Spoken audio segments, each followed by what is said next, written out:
Welcome back to Muscle in the Morning. I'm Dave Palumbo, and today is Monday, May 4th, 2020.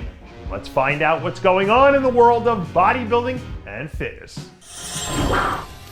There are so many heartbreaking stories out there about people and families who've been affected by COVID-19 that it's almost impossible to not know someone who's been touched by the virus at this point. And unfortunately for Simon Fan and his family, they found just how scary this can be.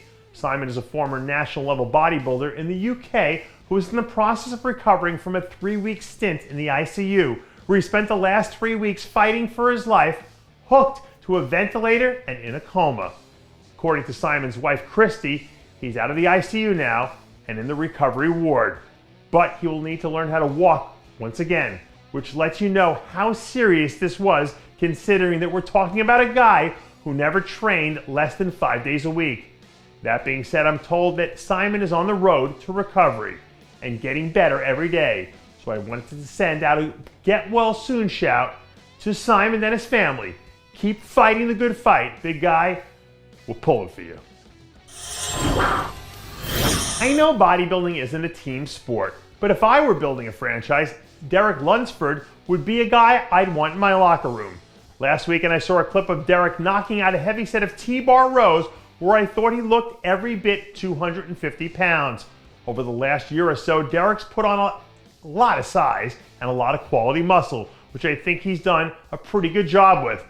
But now that the next step is to get back to the level of conditioning he had back in 2018, because that'll be the key to him reasserting himself as the clear number 2 athlete in the division.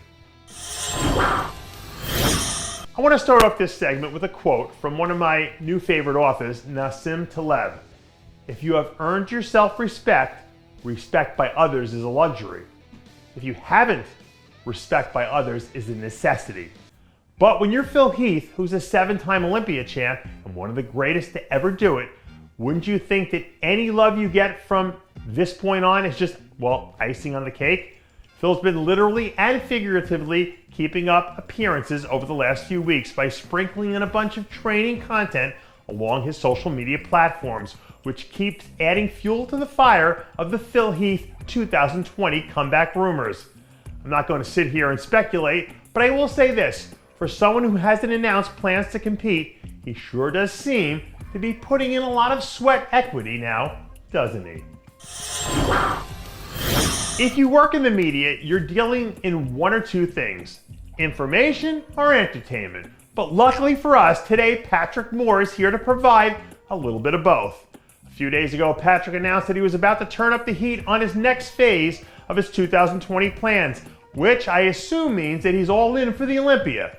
Well, at the start of the year, Patrick's stock shot up a lot, and as much as anyone's, because there was a lot of people who saw him as a potential threat to win the Arnold.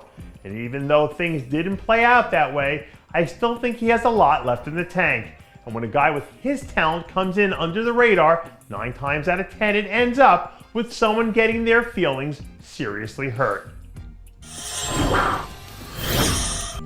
And that does it for yet another edition of Muscle in the Morning.